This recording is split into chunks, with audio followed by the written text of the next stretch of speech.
Hey, once again, thanks to Raycon for sponsoring today's video. It's summertime. I ain't going out, screw that noise, but I've been hitting the gym lately on top of the yoga, and that's where Raycon and their everyday E25 lineup come in handy. Quality Bluetooth earbuds that are about half the price compared to other premium earbuds out there. They sound just as good, and there's a slew of colors to pick from. I got me some blue ones recently, and the back is USB-C now, thank God. And their sleek compact design fits nice in the ears, giving you a great noise isolating fit. Shake your head as much as you want. They ain't falling off. Ugh, that never gets any easier. Did I mention celebrities get behind them too? Nah, I never did that. Not at all. What are you talking about? Melissa Etheridge, Snoop Dogg, Rich the Kid, Mike Tyson? I'll wear them if it means not getting punched in the face by Iron Mike. And they last around 6 hours on a single charge, but the carrying case itself can be charged to give you more hours of playtime on the go. But like I said, I ain't going out in this weather, so I'll gladly just pop them in during my next workout, the gym or yoga otherwise. And Raycon is offering all my viewers a great deal. Click the link in the description below or go to buyraycon.com/somecallmejohnny to get 15% off of your Raycon purchase. There's also a 45-day free return policy, so you can make sure you find the right pair for yourself without breaking the bank. Thank you as always for helping support the channel. Now let's continue on with the show.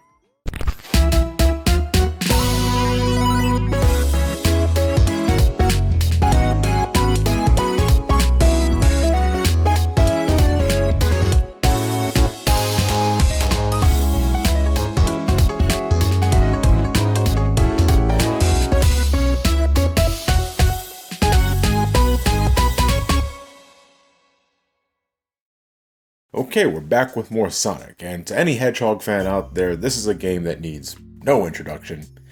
But for the purpose of this video, I'm going to introduce it anyway.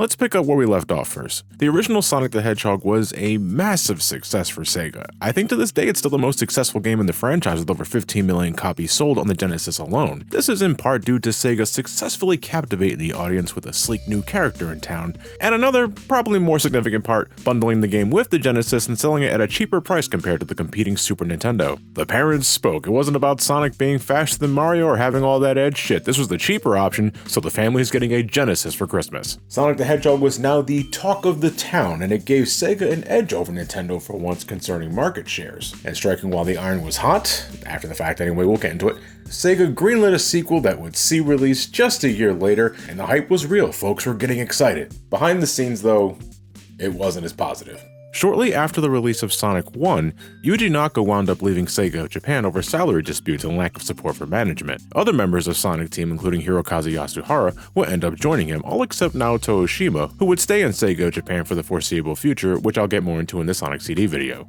And it really sucks when a team can muster up a legitimate hit for a company only to have such a fallout afterwards because of business shenanigans. This fallout wouldn't last forever, thankfully. While Sonic 1 was in development, Mark Cerny, would go and establish the SEGA Technical Institute in California, the goal being to develop more games in America. When Cerny caught wind of Yuji Naka departing, he managed to convince him and thus the other former Sonic team members to join STI to make things better for themselves, a better pay, better working conditions, a coffee mug with their faces on it or some other shit. With a new base of operations, the folks behind STI were eager to create a sequel to Sonic the Hedgehog as their major holiday release of 1992, something that SEGA initially declined, citing it was too soon for a sequel to be in development. However, SEGA would later change their minds, likely after witnessing all that fucking cash Sonic was raking in, and approved the sequel for the 92 holiday season.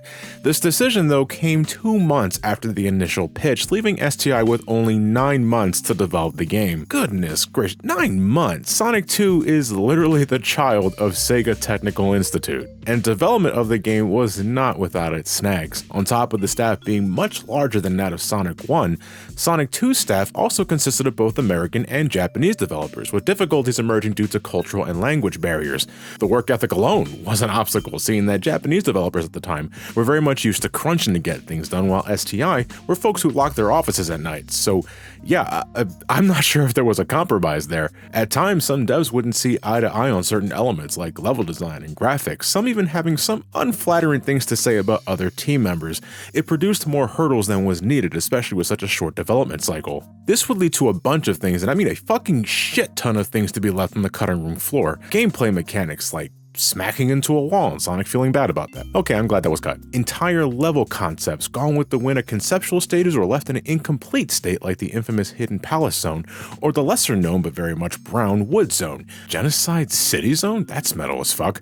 There's nothing here though. Just like Undertale. SEGA of America marketing director at the time, Al Nielsen, stated Sonic 2 would easily be around double its size if they managed to fit everything they had planned, but the aforementioned development struggles made that an impossible endeavor. Really, you can make an an hour-long video essay on just Sonic 2's development alone. It is quite the tale. This is one of my favorite games of all time, and to peel back the layers and seeing how much of a pain in the ass it was to develop given what I've read and researched, I don't know. Never take game developers for granted, unless they're assholes or they have really shitty working policies. Most are just folks that want to make ends meet like the rest of us.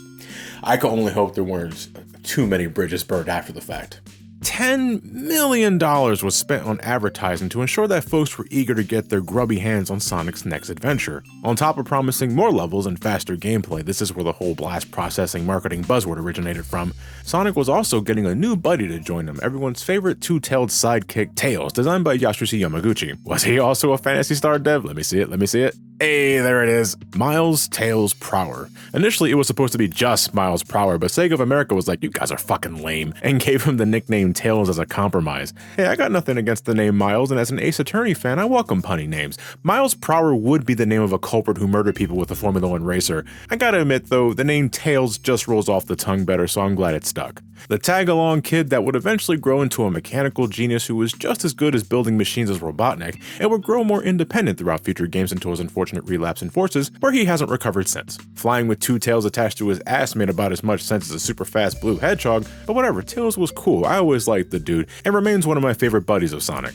Sonic the Hedgehog 2 would see a near global release, November 21st, 1992 in Japan, Sonic Tuesday because it was released on a Tuesday, with America and Europe getting the game just a couple of days later on November 24th. That's a Friday, so it doesn't really lend itself to any wordplay I could think of. Alone on a Friday night? God, you're pathetic. Play Sonic 2. It doesn't work. Dr. Robotnik is back and being an absolute shit again. Once more, he yearns for world domination using not only the Chaos Emeralds, but his new fully armed and operational battle station, the Death Egg. What? Sonic catches wind of Robotnik's new scheme after taking a small vacation on West Side Island in his biplane. Nearly 30 years after this game came out, and I still have to remind myself that the original Tornado was Sonic's plane. On that note, why does he have a plane? I always figured Sonic was more than willing to just run everywhere he needed to go. But Sonic is ready to set off to thwart Robotnik once again, but this time he's joined by Tails, a West Island resident who some time ago became friends with Sonic after becoming awestruck by Sonic's blistering speed, and seeing no real issue with the kid and genuinely surprised that Tails could keep up with him, Sonic figured he was cool company, and there you go, one of the most iconic pair-ups in video game history.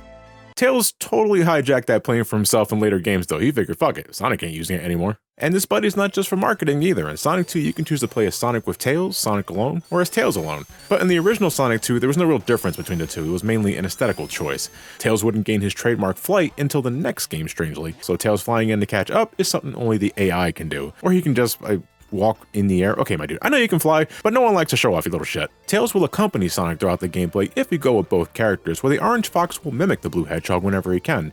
You can even plug in a second controller and control Tails manually for about 2 seconds before your little brother stops when they can't even see the fucking fox given the fast gameplay and how the camera is fixed exclusively on Sonic.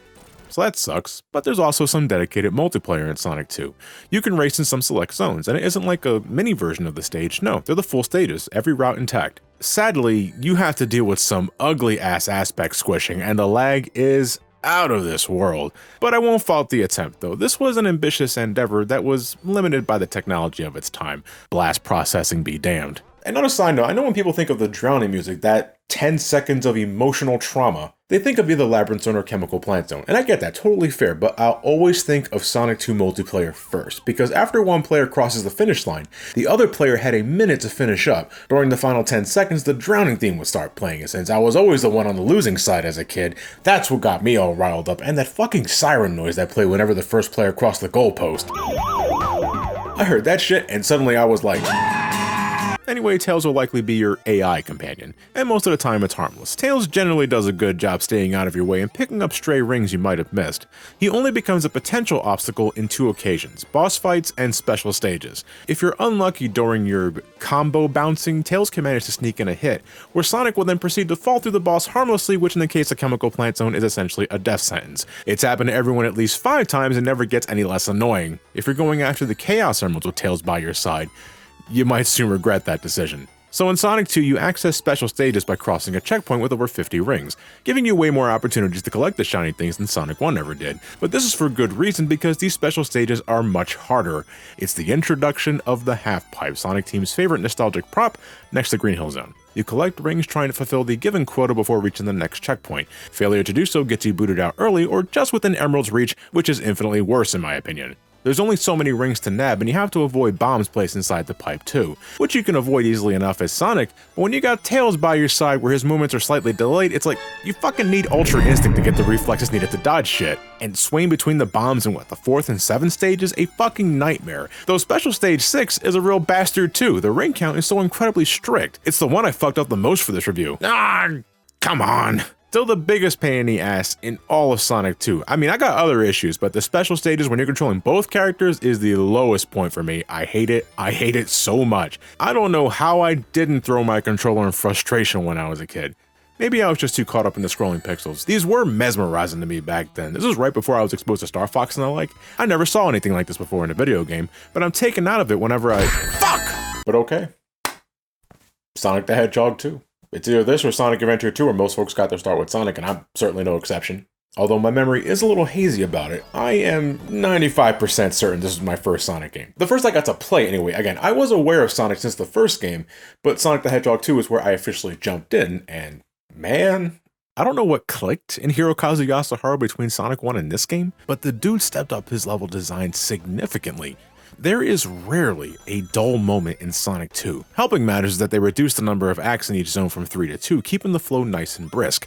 Every zone, even the most mundane levels, are crafted in such a delicate manner where speed is always present through either Sonic's movements or obstacles that require fast thinking, like collapsing bridges in Mystic Cave or the rising lava in Hilltop. Things that keep you on your toes, but exploration is still just as apparent, constantly rewarding you with stuff to keep you feeling good, like additional rings, the returning shields for damage, power sneakers, and invincibilities, all while control is for the most part still in the player's hands. From the lush scenery of Emerald Hill, which let's be real is just Green Hill with corkscrews, but those corkscrews are awesome, so Emerald Hill is better for it. In fact, the devs loved Emerald Hill so much they blatantly reused the aesthetic again for Hilltop, which is just blue Emerald Hill with more emphasis on verticality. The serene aquatic ruin, a water level that, unlike Labyrinth Zone, offers ways to avoid the water altogether as long as you practice good platforming. As before, the theatrics take precedent over gameplay at times. Take Chemical Plant, the second stage. A step up from Marble Zone previously, firstly, the speed is almost non-stop, with tons of slopes, loops, and tubes to blaze by thanks to either your new spin dash allowing you to build speed from a standstill, or one of the many speed boosters later Sonic games would goddamn fetishize.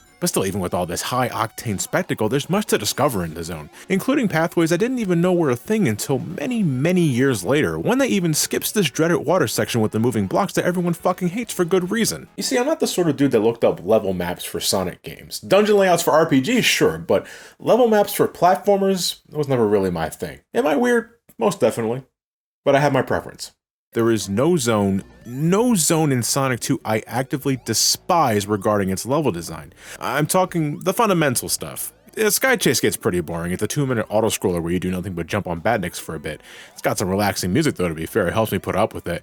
And I always looked at it as the prologue to Wing Fortress Zone, the tension-filled climax of the adventure and a real ass sore because of how dangerous the bottom route is. It's no scrap brain, and it's only one act as opposed to 3. And if you keep an eye out, it's very possible to avoid all the super dangerous obstacles completely. Yes, there are aspects of certain zones I never look forward to. Failing to stay on the top route in Aquatic Ruin. This part in Casino Night with this fucking bumper, you either get the proper speed to get past it or you don't.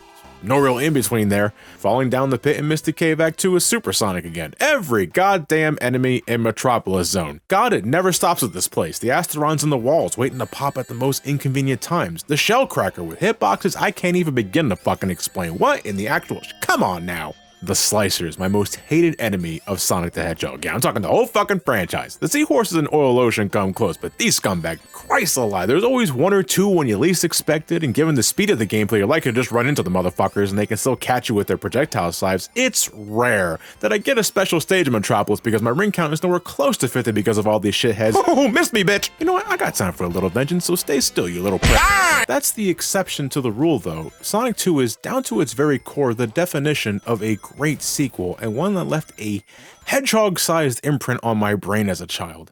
I was about 7 to 8 years old when I first played this, and my mind was like an open canvas. I was easily impressed by a lot of shit back then, and Sonic 2 put me through all sorts of sensations. I was a kid, I liked bright colors. Sonic 2 had that in spades in every zone, especially Casino Night. Sonic 2 taught me the wonders and harsh realities of gambling. Some days you got your jackpots, most of the time shit is straight up Robotnik. It has my favorite shield design in the franchise. I prefer elemental shields altogether, but when it comes to the basic shield, I always love the graphical effect of the Sonic 2 variation.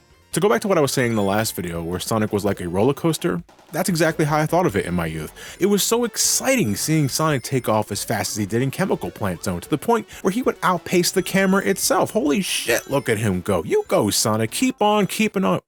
What?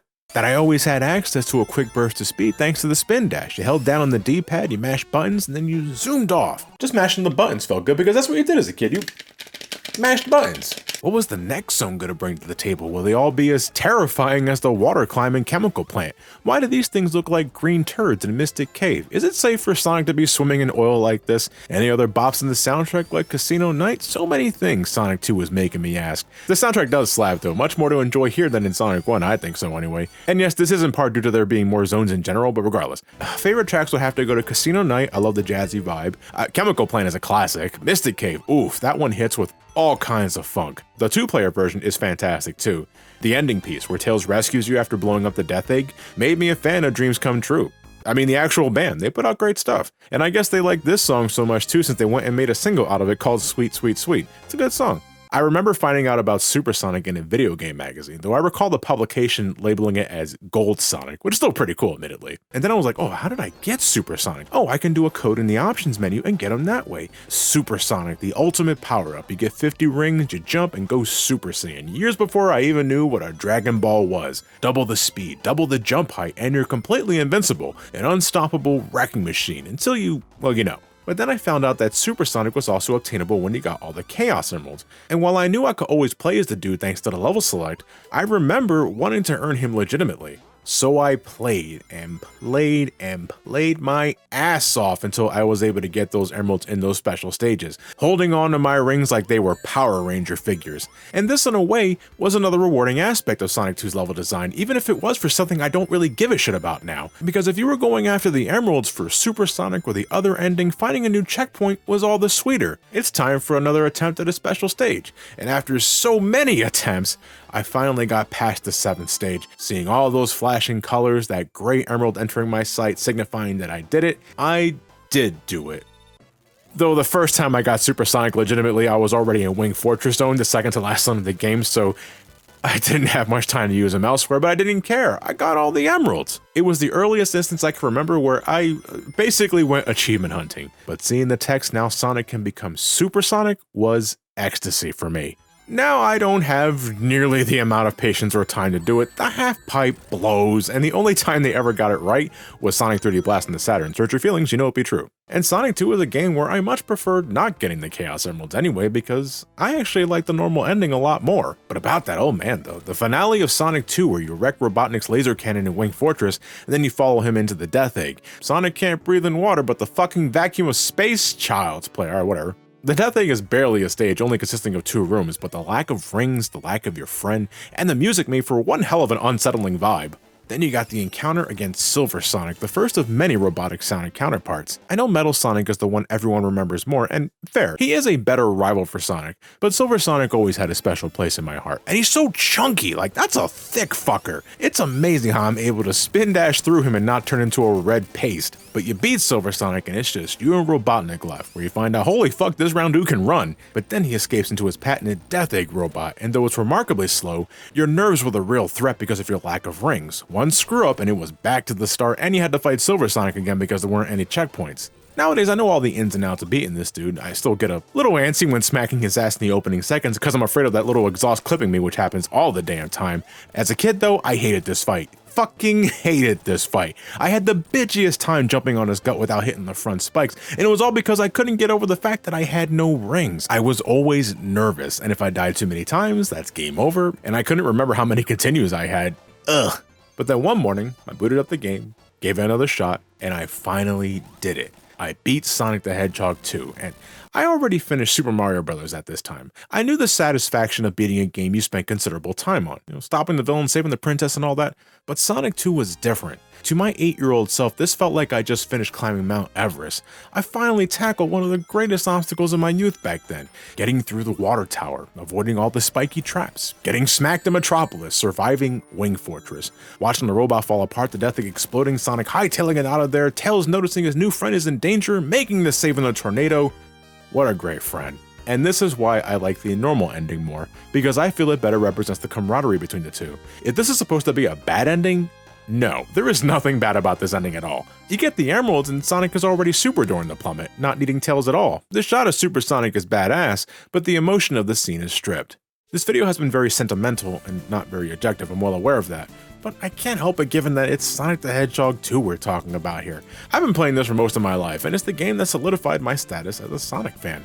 The Sonic fan that will later start playing all the other games. The Sonic fan that will start collecting memorabilia, like figures and posters. The Sonic fan that, as an artist, would find every opportunity to draw him or his friends in official products or otherwise. The Sonic fan that popped off so hard when he heard of his upcoming inclusion in Super Smash Bros. Brawl. I still have this art piece I made in 2007 to celebrate that. Gino's never getting into the game. Embrace nothingness. The Sonic fan that will be defined by a few YouTube videos that launched his channel into something that is mentally crippling at times, I won't lie, but it helps pay the bill, so I'm grateful. And because of those videos that I made because I was a Sonic fan, I got a whole bunch of assholes like you supporting me through the past decade. Without Sonic, I don't know, I think it'd be significantly harder to achieve any of that shit, so yeah. Now, I am of the camp that thinks Sonic 3 edges it out by the smallest of margins. I'll say that for the Sonic 3 video proper. But Sonic 2 is still a wonderfully crafted video game, which is amazing given the troubled development. I got my sour points, sure I went into all of those, but those are either things I can completely ignore, like the special stages, or they're only a small fraction of the total experience, like my issues with the unholy trinity of Metropolis. Playing Sonic 2 otherwise, it's like slipping into a pair of cozy slippers every single time. The level design and pacing are some of the best you'll see in a Sonic game, 2D or 3D otherwise. You can beat it in less than an hour, sure, but as I said before, there's never a dull moment. It's just a non-stop, high-speed platforming adventure with great music, silky smooth control, and excellent level design. The original on the SEGA Genesis, the Taxman version on mobile devices containing all the enhancements I mentioned in the Sonic 1 video. There is no bad version of Sonic 2. I think I can get away with saying that, I don't know. Is there a Sonic Genesis 2? I don't want to know. Sonic 2 is a near-perfect platformer, it is a near-perfect video game. Quintessential no matter the case, and I hold it in extremely high regard. Even nearly 30 years later. Jesus, 30 years. Oh Jesus, what's happening?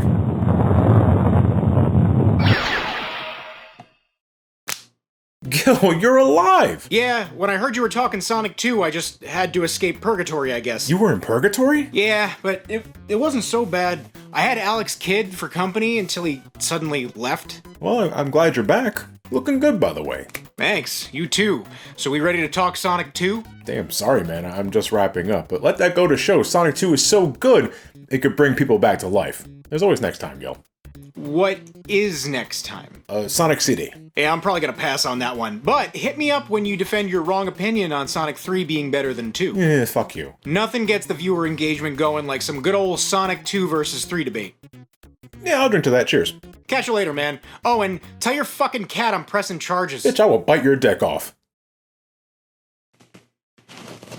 Pressing charges. Like, how the fuck are you gonna sue a cat, huh? Dumbass. Well, next up is Sonic CD. Not exactly a sequel to anything, it's kind of a strange middleman in the classic Sonic lineup. It was released after Sonic 2 though, that's why it's next. And that is where we shall reconvene. As always, thank you all for watching, stay safe, wash your hands, wear a mask if you decide to go outside, get vaccinated if possible. Have yourselves a fantastic night, and take care.